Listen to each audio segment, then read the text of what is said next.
Buongiorno cari amici, benvenuti anche oggi nel canale vostro Marietto Veneziano. Da come avete visto la mascherina, oggi parleremo perché dell'anima gemella. Comunque, prima di questo, il vostro Marietto Veneziano vi chiede di iscrivervi al canale di Legata del vostro Marietto e di venirci anche a trovare nei gruppi Facebook e di Telegram. E se vi scappa anche un bellissimo super like, e ben accetto. Bene, perché questa parola anima gemella? Perché di solito, cioè diciamoci la realtà, fino a 70-80 anni fa molti matrimoni erano precostituiti in molte culture, anzi oggigiorno ancora in alcune culture orientali i matrimoni sono precostituiti e quindi il concetto di anima gemella era molto lontano dal nostro vivere, ma c'erano già delle culture misteriche o diciamo degli ambienti in un certo senso più evoluti, con delle anime più antiche che sapevano che esisteva questo termine, e questo termine è conosciuto molto nei gruppi misterici cabalistici. Quindi cosa vuol dire? Vuol dire che questa anima gemella, che in questo senso viene definito fra maschio e donna, fra uomo e donna, si intende l'unione dell'anima prima, nel senso che ogni persona è una metà, cioè un uomo è una metà e l'altra sua metà perfetta è quella femminile, che in un certo senso comprimono, si amalgamano, in un certo senso completano. Quindi l'importante in una società evoluta, in un ambiente misterico evoluto, è certamente cercare l'anima gemella. Questo concetto non si può certamente fare in ambienti dove ancora le anime non sono evolute, tipo certi ambienti orientali in cui ad esempio si combinano i matrimoni quando una persona ha 14 anni con un uomo magari di 50 anni.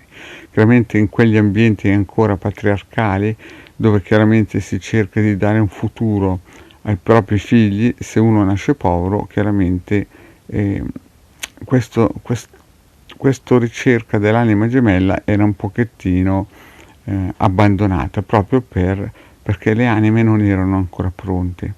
Però in questa società qui occidentale noi abbiamo questa grandissima possibilità di fare in modo che le persone, non diciamo più evolute, ma più sensibili, riescono a capire che devono trovare la loro metà. Ma perché questo? Perché è in funzione anche al fatto di non reincarnarsi più in questo stato fisico. Quindi l'anima gemella serve soprattutto non per avere un contatto fisico, che chiaramente è importantissimo, ma serve per completare l'anima e fare in modo che essa possa evolvervi. Quindi è inutile che voi cercate uomini e donne solamente sotto il lato materiale, perché se non trovate la vostra anima gemella in questa realtà, in questa vita, nella prossima vita dovete ripartire da zero e cercarla di nuovo. Cioè non è detto che se voi non la trovate in questa vita non siate costretti a ricercarla nella prossima. Quindi diventa un loop infinito. Già l'importante è sapere che esista. Nella Kabbalah infatti, soprattutto Crivelli ne parla benissimo nel suo libro, definisce la cosa più importante per un kabbalista, cioè riuscire a trovare l'anima gemella per completarsi e non reincarnarsi più in questo stato materiale ed evolvere come anime. Quindi lo scopo principale di cercare l'anima gemella non è tanto per condividere un bel cielo azzurro alla sera, un bel cielo rosso, ma piuttosto per completare l'anima e dargli la possibilità di evolvere molto più velocemente. Infatti in alcuni gruppi misterici, ad esempio, quando avevano la propria anima gemella per poterla proteggere, non la sposavano e la tenevano nascosta magari in un'altra famiglia, proprio per questa importantissima cosa, cioè non volevano che venisse in un certo senso scalfitta. No? Sembra un discorso un pochettino naif, però voi dovete mettervi in mente che anni passati, almeno in Occidente, non c'erano delle regole così ferree e quindi di conseguenza si proteggeva con il massimo riservo la propria anima gemella, che sia maschio o che sia femmina. Quindi l'importante è di incominciare a capire che ogni persona ha una propria anima gemella, che è quella complementare che gli serve per poter complementarsi, cioè riunirsi col cosmo e in un certo senso evolvere come anima e non tornare più in questo mondo con questa forma fisica, ma evolversi come anima.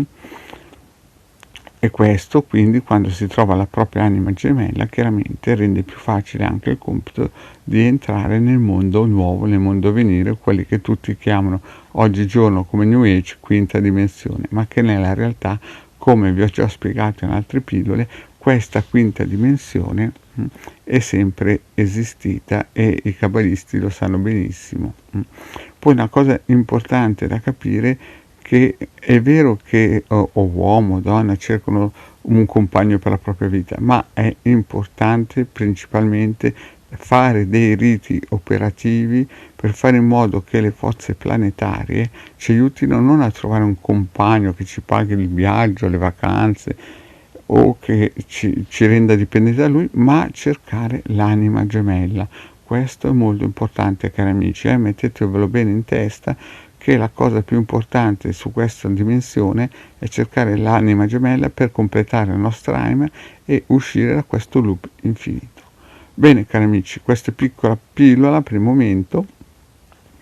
Il vostro Marietto ha finito. Vi chiedo, se non l'avete ancora fatto, di iscrivervi al canale di The Garda Marietto Veneziano e di venirci a trovare nei nostri gruppi Facebook. Grazie cari amici e alla prossima, ciao!